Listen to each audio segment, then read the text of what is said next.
போதும் தந்தையே, பாலை அருந்துங்கள். நான் வருகிறேன்.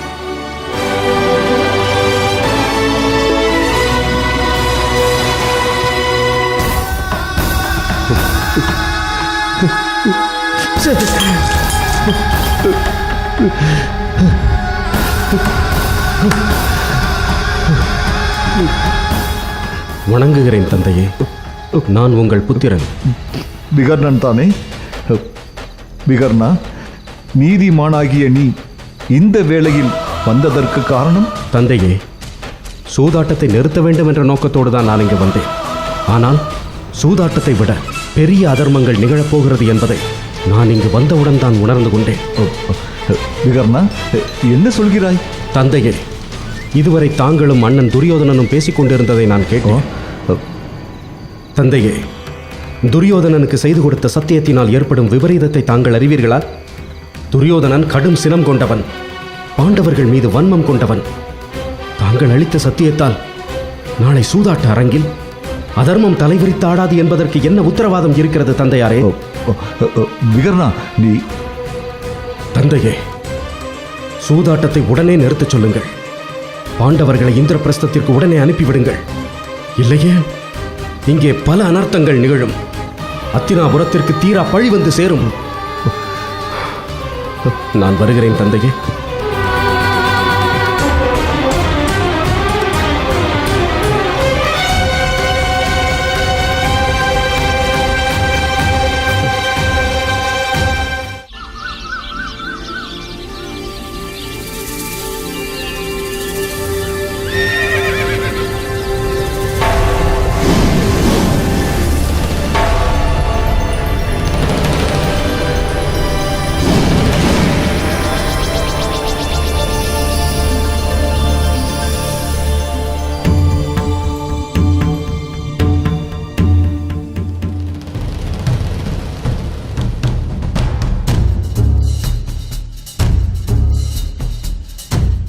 அத்தினாபுரத்து பேரரசர் திருதராஷ்டிர மாமன்னர் அவைக்கு வருகிறார், வருகிறார், வருகிறார்.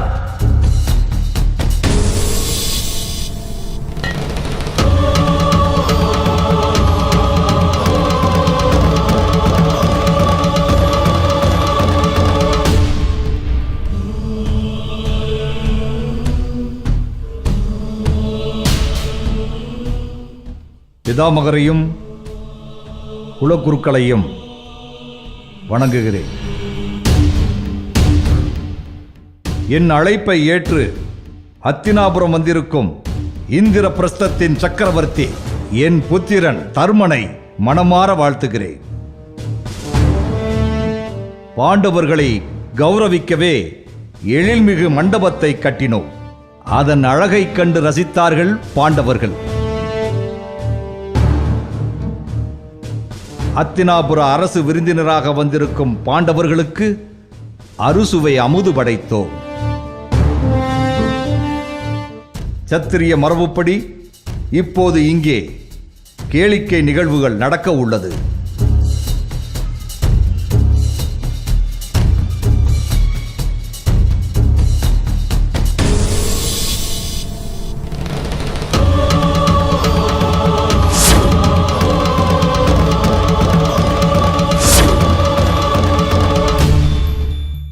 அத்தினாபுர பேரரசரும் எங்கள் பெரியப்பாவுமான திருதராஷ்டிரர் அவர்களுக்கும் தாத்தா பீஷ்மர் அவர்களுக்கும் எங்கள் குலகுருக்களான துரோணாச்சாரியார், கிருபாச்சாரியார் மற்றும் எங்கள் சித்தப்பாவும் மகா மந்திரியுமான விதுரருக்கும் எங்கள் சிரம் தாழ்ந்த வணக்கம். வாழ்க வாழ்க.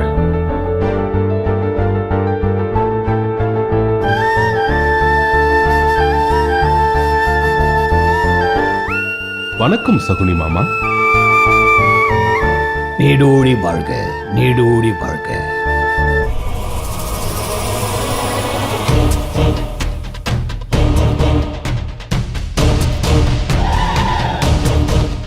என் தந்தைக்கும் என் தாத்தா பீஷ்மாச்சாரியார் அவர்களுக்கும் எனது சித்தப்பா விதுரருக்கும் குலகுருக்கள் துரோணாச்சாரியார், கிருபாச்சாரியார் அவர்களுக்கும் எனது அன்பு சகோதரர்களான பாண்டவர்களுக்கும் எனது சிரம் தாழ்ந்த வணக்கங்கள்.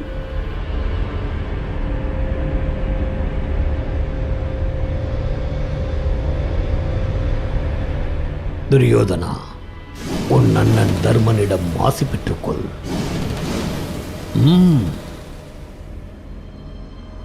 இந்த அற்பனிடம் நான் ஆசி பெற வேண்டுமா?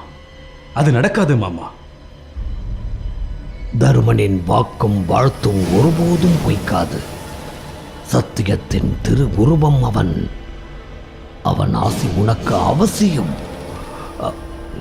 சொன்னால் புரிந்து கொள்.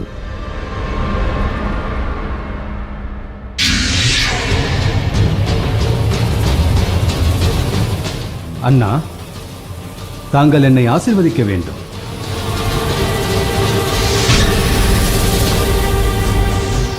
தம்பி துரியோதனா, உனக்கு வெற்றி உண்டாகட்டும்.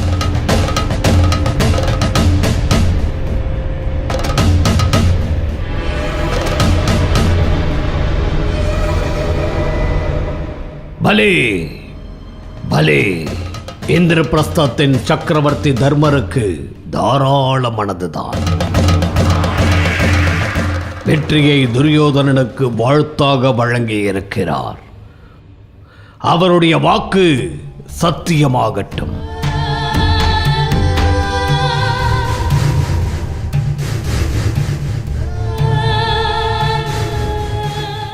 அரசே, அரச குமாரர்கள் சூதாட ஆவலோடு காத்திருக்கிறார்கள். சூதாட்டத்திற்கான அனுமதி கோருகிறோம். சூதாட்டம் தொடங்கட்டும். சக்கரவர்த்தி தர்மரே, சூதாட்ட சபை ஆயத்தமாக இருக்கிறது. சபையில் அனைவரும் தங்களின் இசைவை எதிர்பார்த்து காத்திருக்கிறார்கள். மாவீரர் தாங்கள் என்பதை இந்த மாமன்றம் அறியும். சூதாட்டத்தை தொடங்கலாமா? மாமா, சத்திரியரின் வீரம் சூதாட்டத்தின் மூலம் வெளிப்படுவதில்லை.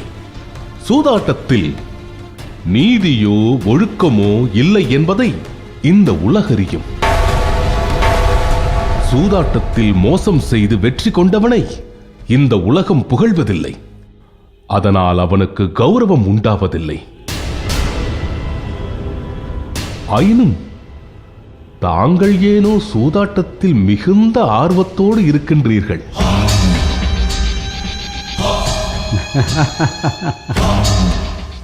இந்திரபிரஸ்தத்தின் சக்கரவர்த்திக்கு அச்சம் ஆட்கொண்டது என்று நினைக்கிறேன். ஆகவே சூதாட மறுத்து ஏதேதோ பேசுகிறார். அச்சத்தில் நடுங்குபவரோடு மோதுவதில்லை என்று உறுதி பூண்டவன் இந்த துரியோதனன்.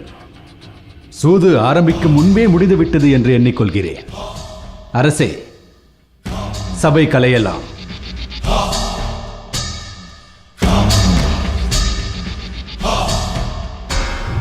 துரியோதனா, அச்சத்தை அறியாதவன் நான். என்னை ஒருவர் போட்டிக்கு அழைத்தால் மறுப்பதில்லை என்று சங்கல்பம் பூண்டவன் இந்த தருமன். நானாக இந்த சபையில் சூதாட விரும்பவில்லை. நீ என்னை சூதாட அழைக்கின்றாய். உன் அழைப்பை நான் ஏற்றுக்கொள்கிறேன்.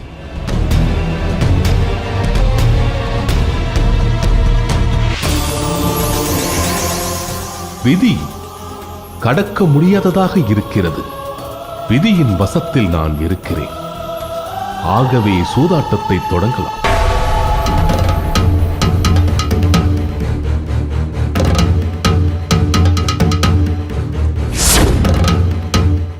சூதாட்டம் தொடங்குவதற்கு முன் அதற்கான சில நியதிகளை வகுத்துக் கொள்வது நல்லது அரசே. சூதாட்டத்திற்கான விதிமுறைகள் ஏற்கனவே வகுக்கப்பட்டுள்ளன என்பதை நான் தாழ்மையோடு தெரிவித்துக் கொள்கிறேன்.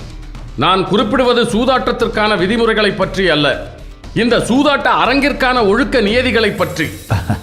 பெரியப்பா, சூதாட்டத்தின் நியதிகளை தாங்களே வகுத்து விடுங்கள். அரச குமாரர்கள் தன் அதிகாரத்திற்கு உட்பட்ட உடைமைகளை மட்டுமே பணயமாக வைக்க வேண்டும். இதுவே என்னுடைய முதல் நியதி.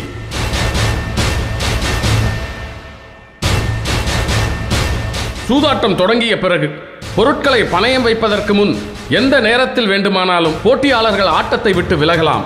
அவர்களை தொடர்ந்து ஆடும்படி யாரும் யாரையும் வற்புறுத்தக்கூடாது. சூதாட்ட அரங்கினுக்குள் தாசிகளைத் தவிர வேறு எந்த பெண்ணும் எக்காரணம் கொண்டும் பிரவேசிக்க கூடாது. இதுவே இங்கு நடக்கவிருக்கும் சூதாட்டத்திற்கு நான் வகுத்திருக்கும் நியதி. அரசே, சூதாட்ட விதிமுறைகளை அவைக்கு நினைவூட்ட தங்களிடம் அனுமதி கோருகிறேன். அப்படியே ஆகட்டும் சகுனி.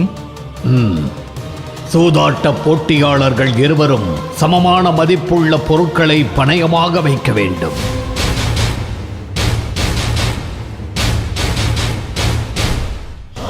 பொருளை பணயம் வைத்த பிறகு எக்காரணத்தை கொண்டும் ஆட்டத்தை நிறுத்தக்கூடாது.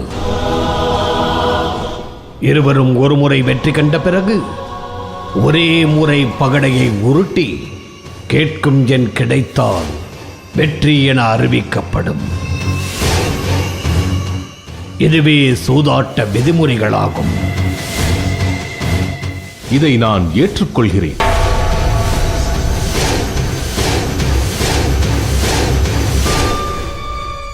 நானும் ஏற்றுக்கொள்கிறேன்.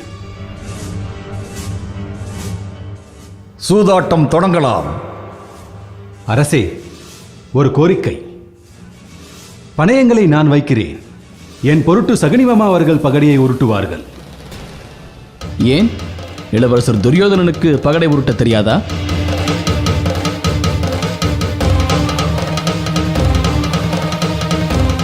பகடை உருட்ட தெரியாத நீ எதற்காக எங்களுக்கு சூதாட அழைப்பு விடுத்தாய்?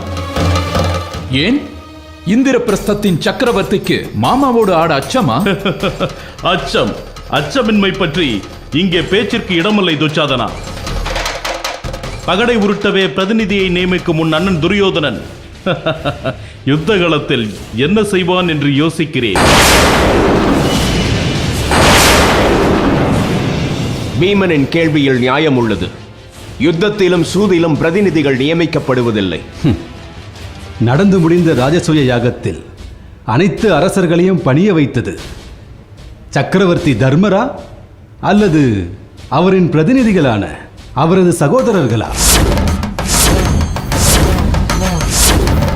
இந்த சூதாட்டத்திற்கு தங்களை அழைத்தது மன்னரா அல்லது பிரதிநிதிகளா? மன்னன் அழைத்தால் தான் வருவேன் என்று அப்போது மறுக்காதவர்கள் இப்போது பிரதிநிதியை எதிர்ப்பதேனோ?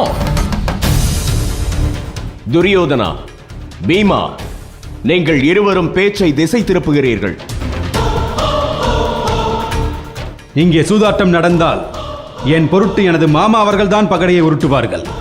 இதை யாரேனும் தடுத்தால் இக்கணமே சூதாட்டத்தை நிறுத்திவிடலாம். துரியோதனா, ஏன் ஆவேசம் கொள்கிறாய்? உன் சார்பாக மாமாவை பகடையை உருட்டட்டும். இதில் எனக்கு எந்த ஆட்சேபனையும் இல்லை.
ஆயிரம் மதிப்புள்ள நிலத்திற்கு ஈடான இந்த ரத்தின மாலையை நான் பணயமாக வைக்கிறேன்.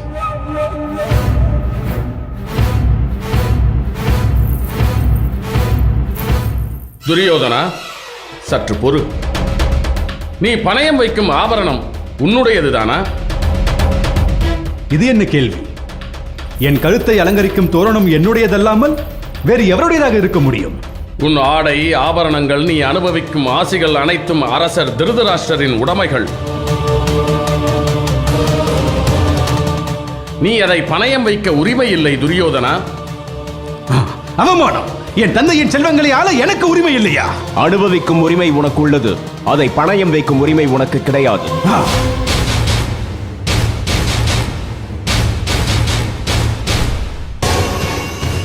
அரசே, நிறைந்த சபையில் தங்களின் புத்திரன் அவமானத்தால் தலைகுனிந்து நிற்கிறார்.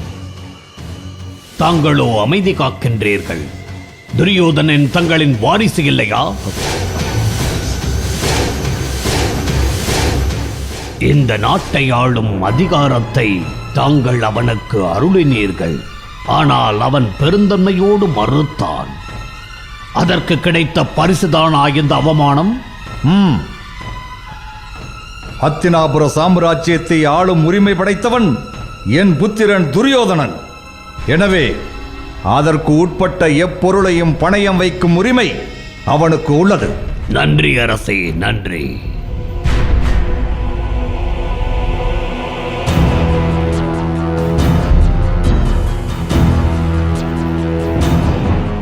பத்து லட்ச வராகம் மதிப்புள்ள மாலையை பணயமாக வைக்கிறேன்.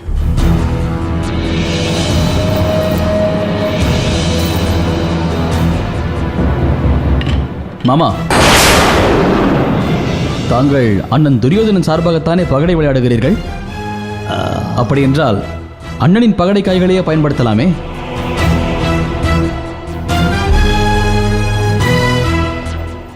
உன் விருப்பப்படியே ஆகட்டும் அர்ஜுனா. சந்தேகம் என்பது அத்தினாபுர மண்ணோடு உடன் பிறந்தது. அதற்கு நீ மட்டும் எப்படி விதிவிலக்காக முடியும்? மருமகனே, நீ உன் பகடையை கொடு. மாமா, நான் பகடைக்காய்களில் வெற்றி தோல்வி இருப்பதாக நம்பவில்லை. ஆகவே தாங்கள் தங்கள் பகடையிலேயே ஆடுங்கள்.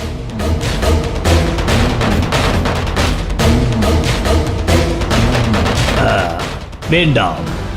எதற்கு வீண் பொல்லாப்பு? மாமா, நான் தங்களை நம்புகிறேன்.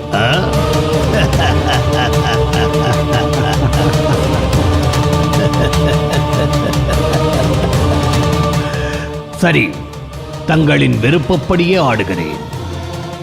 மருமகனே, பகடையில் முதலில் விழ வேண்டியது தாயம். எனவே உனக்காக தாயம் விழட்டும்.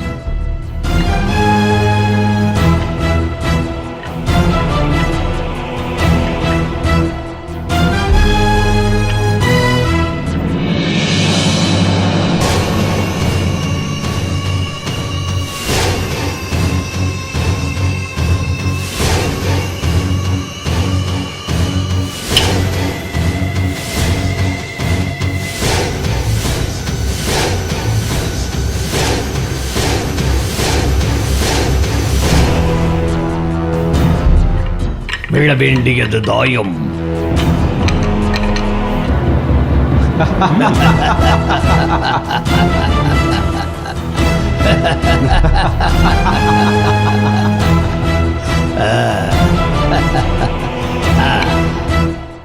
இப்போது சொல் மருமகனே, உனக்கு என்ன வேண்டும்?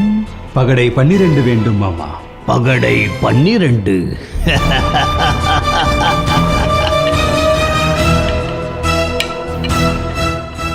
எங்கே பகடையே? 12ஐ தந்துவிடு.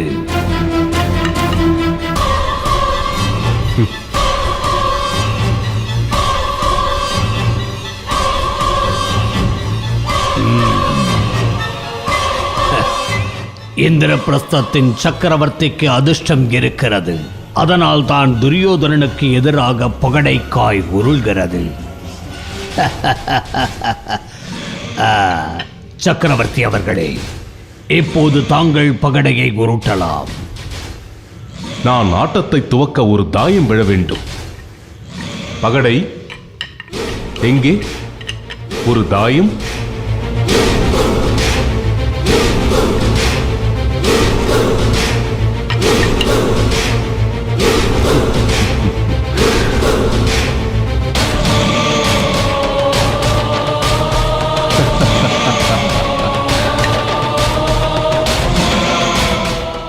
இப்பொழுது பகடை எங்கே?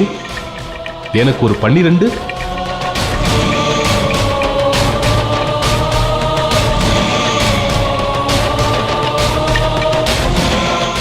12.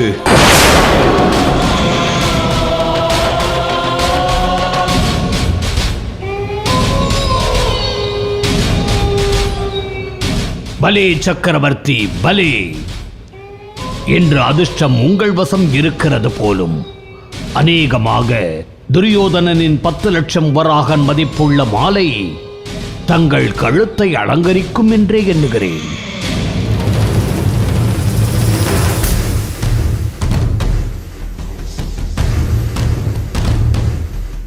ஒன்று, 2, 3, 4, 5, 6, 7, 8.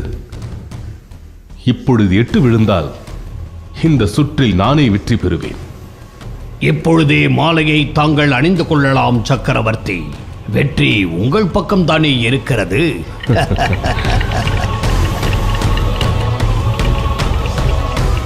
பகடை 8. 8.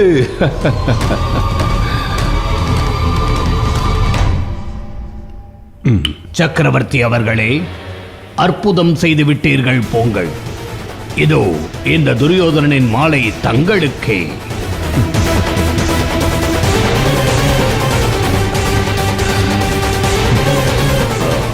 மாமா, பொறுமையாக இரு மருமகனே. ரத்தின மாலை போனால் என்ன, உனக்கு மாமன் நான் இருக்கிறேன். அரசே, துரியோதனன் விருப்பப்படி சூதாட்டம் நடந்தது. இதோடு சூதாட்டத்தை நிறுத்திக் கொள்வது நல்லது. சித்தப்பா, சூதாட்டத்தில் நான் வெற்றி பெற்றேன். துரியோதனன் வெற்றி பெற ஒரு வாய்ப்பு கொடுப்பதுதானே நியாயமாக இருக்கும். ஆகவே துரியோதனன் இந்த முறை விளையாடட்டும். அரசே, துரியோதனன் தர்மனுடன் சூதாட விரும்பினான். அது நடந்து விட்டது. தர்மன் ஒரு முறை வென்று விட்டான், துரியோதனன் இம்முறை வென்று விட்டான். இருவரும் சமமான நிலையில் இருக்கிறார்கள். இத்தோடு சூதாட்டத்தை நிறுத்தி விடுங்கள். மாமா, என்ன இது?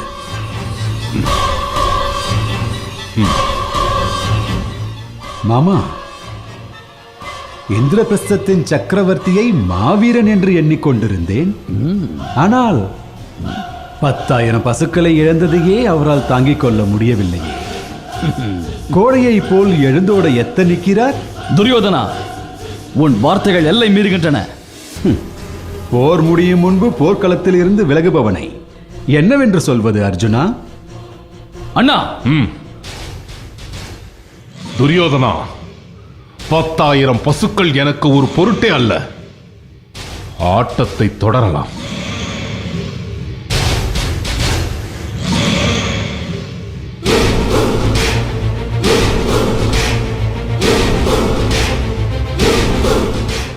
இப்போது எதை பணயமாக வைக்கிறீர்கள் செல்வம் பொருந்திய சக்கரவர்த்தியே? மலை அளவு குவிந்த பொன்னும், கடல் அளவு விரிந்த வைரமும், வானளவு அகண்ட ரத்தினங்களும் நிறைந்த இந்திரபிரஸ்தத்தின் கருவூலத்தை இப்பொழுது நான் பணயமாக வைக்கிறேன்.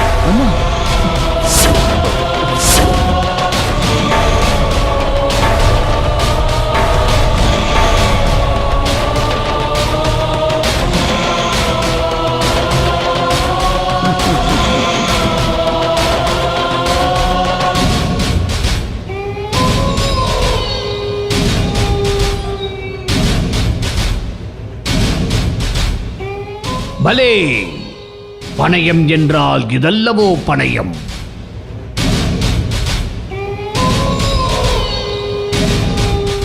இந்திரபிரஸ்தத்தின் சக்கரவர்த்தி இந்த அகிலத்தின் சக்கரவர்த்தி என்று நிரூபித்து விட்டார். துரியோதனா, இப்போது உன்முறை மருமகனே. நான் அத்தினாபுரத்தின் கருவூலத்தை பணயமாக வைக்கிறேன்.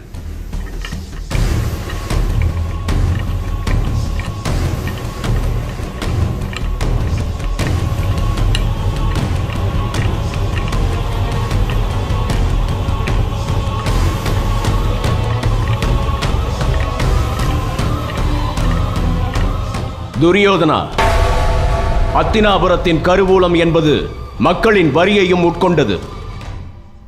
என் நாட்டின் மகாமந்திரியாக கூறுகிறேன், அத்தினாபுரத்தின் கருவூலத்தை பணயமாக வைக்க அனுமதிக்க முடியாது.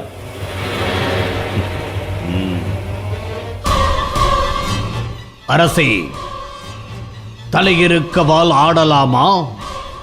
அத்தினாபுரத்தின் கருவூலத்தை பணயம் வைக்க துரியோதனனுக்கு அனுமதி உண்டா இல்லையா?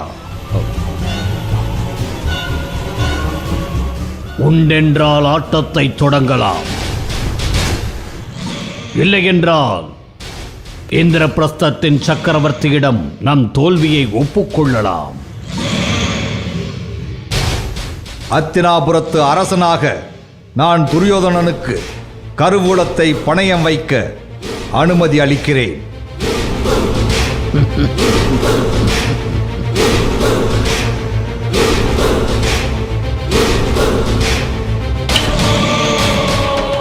பகடையே ஒரு 12.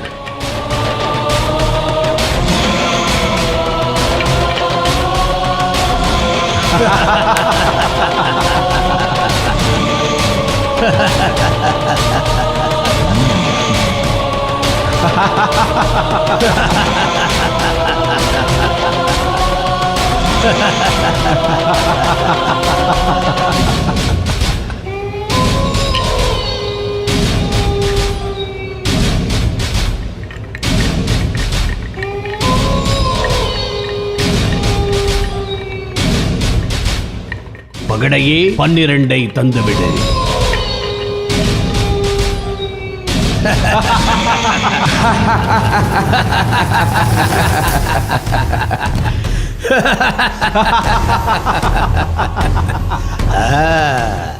மருமகனே, இப்போது இந்திரபிரஸ்த சாம்ராஜ்யத்தின் கருவூலமே உன்னுடையது.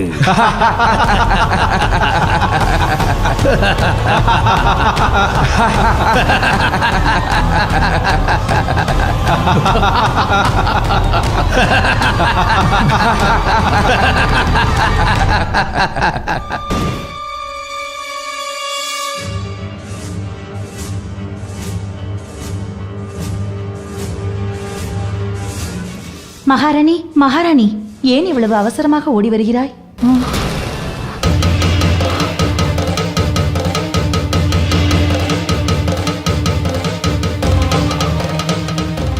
கருவூலத்தை இழந்த சக்கரவர்த்தி இனி எப்படி மாபெரும் சாம்ராஜ்யத்தை பரிபாலனம் செய்வார் மாமா?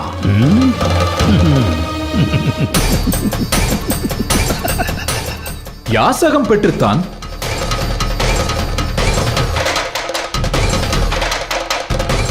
சக்கரவர்த்திக்கும் அவருடைய தம்பிகளுக்கும் யாசகம் பெறுவது வழக்கம்தானே? துச்சாதனா, நாவடக்கத்தோடு பேசு, இல்லையேல் இதே சபையில் உன் உயிரை பறித்து விடுவான் இந்த பீமன். இளவரசே, ஆவேசம் வேண்டாம். விளையாட்டும் கேளிக்கையும் உறவுகளுக்குள்ளே இயல்பான ஒன்றுதானே. தர்மா, சூதாட்டத்தில் இழந்தது போதும். இத்தோடு இந்த சூதாட்டத்தை நிறுத்திக்கொள். தமையனின் முகத்தில் அச்சம் அப்பட்டமாக தெரிகிறது. அவர் நினைத்தால் ஆட்டத்தில் இருந்து பாதியில் எழுந்தோடலாம். துரியோதனா, என் உயிரை இழக்க நேர்ந்தாலும் நான் அஞ்சேன். நான் இம்முறை என்னுடைய 5 லட்சம் தாசிகள், அவர்களுடைய ஆபரணங்களை பணயமாக வைக்கிறேன்.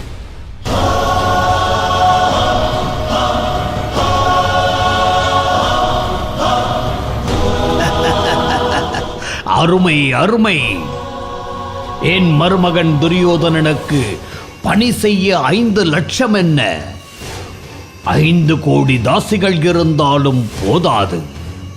மருமகனே, இதோ சக்கரவர்த்தியின் தாசிகளை உனதாக்குகின்றேன். இது முறை மருமகனே. அத்தினாபுரத்தின் தாதிகள், அவர்களுடைய ஆபரணங்கள் மற்றும் புத்திரர்கள் அனைவரையும் பணயமாக வைக்கிறேன்.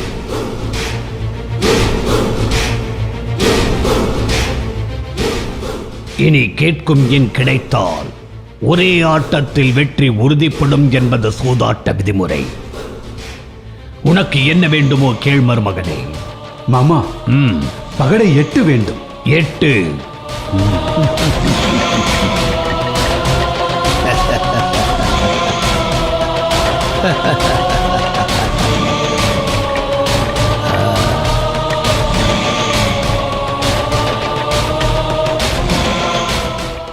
இந்த சகுனியின் சொல் பேச்சை தட்டாமல் வந்துவிடு. பகடையே 8.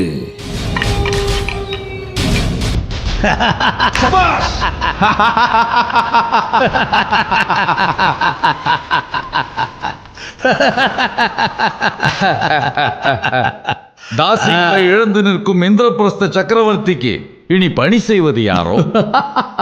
அதுதான் பாஞ்சாலி என்றொரு. துச்சாதனா, உன் வார்த்தைகள் எல்லை மீறுகின்றன. வீணாக என் பானத்திற்கு பலியாகி விடாதே. அமைதி, அமைதி. ஆட்டம் சூடுபிடிக்கும் தருவாயில் வீண் சச்சரவு எதற்கு? அமருங்கள். அமருங்கள்.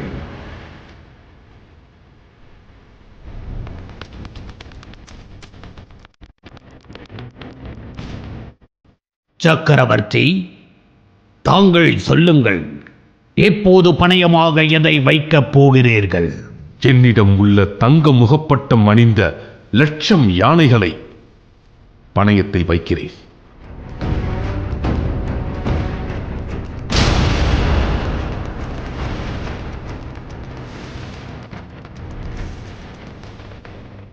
பலே பலே.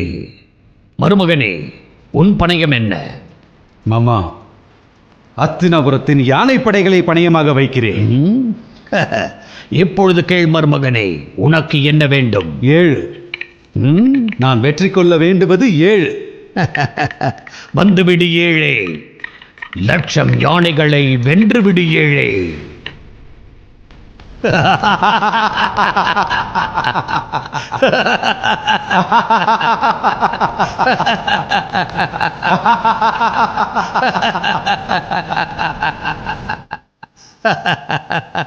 சக்கரவர்த்தி அவர்களே, யானைப்படையை இழந்த தங்களின் ராஜ்யம் இனி எப்படி அகிலத்தை ஆளும் சாம்ராஜ்யமாக இருக்க முடியும்? அப்படியானால் அண்ணன் தர்மன் அவர்கள் இப்போது சக்கரவர்த்தியா இல்லையா? மருமகனே, அது போக போக தெரியும். நீங்கள் சொல்லுங்கள் சக்கரவர்த்தி, இப்போது தாங்கள் எதை பணயமாக வைக்கப் போகிறீர்கள்? எங்களுடைய 3 வகை சேனைகள், 4 வகை படை பரிவாரங்கள், எங்கள் வசமுள்ள அஸ்திரங்கள், தேர்கள் யாவையும் நான் பணயத்தில் வைக்கிறேன்.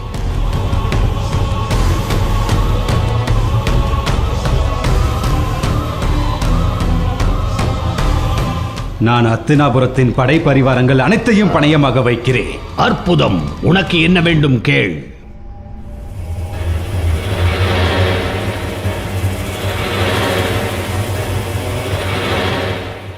இந்திரபிரஸ்தத்தின் சேனைகளும் அஸ்திரங்களும் நமக்கு கிட்ட வேண்டும் என்றால் பகடை 8 வேண்டும் மாமா. பகடையே, பகடை 8 வந்துவிடு.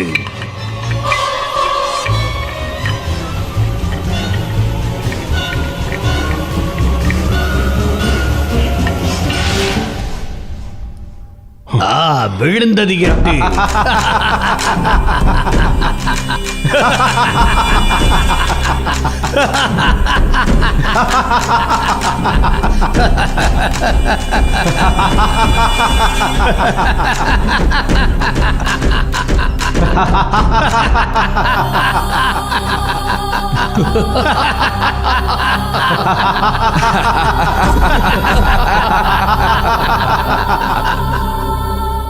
மருமகனே, பாண்டவர்களின் சேனைகள், அஸ்திரங்கள், படை பரிவாரங்கள், தேர்கள் அத்தனையும் உன் வசம் வந்துவிட்டது மருமகனே. அப்படி என்றால் இந்திரபிரஸ்தத்தின் சக்கரவர்த்தி தன் தம்பிகளோடு வெறும் கையை வீசிக்கொண்டு காலார நடந்து செல்ல வேண்டியதுதானா?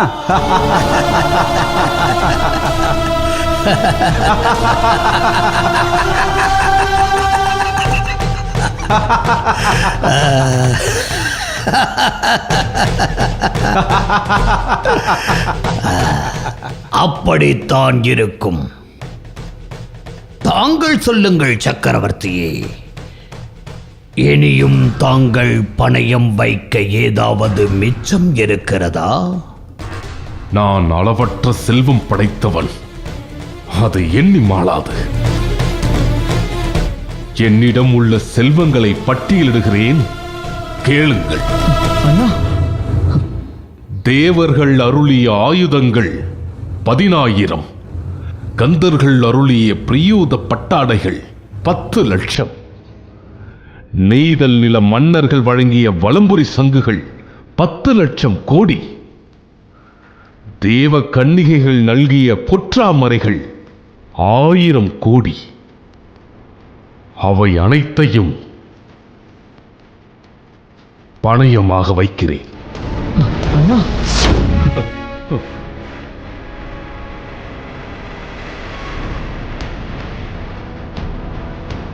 சக்கரவர்த்தியே, கேட்கவே தலை கிறுகிறுக்கிறது. துரியோதனா, இன்று நீ விழித்ததன் அறிமுகத்தில் என்று நினைக்கிறேன். அளவற்ற செல்வங்கள் உன் முன்னே அணிவகுத்து நிற்கின்றன. மருமகனே, என்ன வேண்டுமோ கேள்.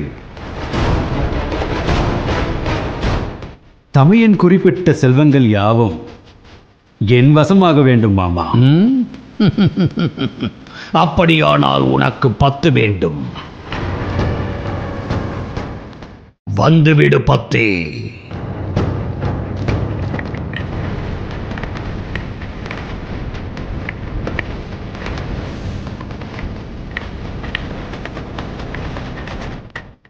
பகடையே 10 கொடு.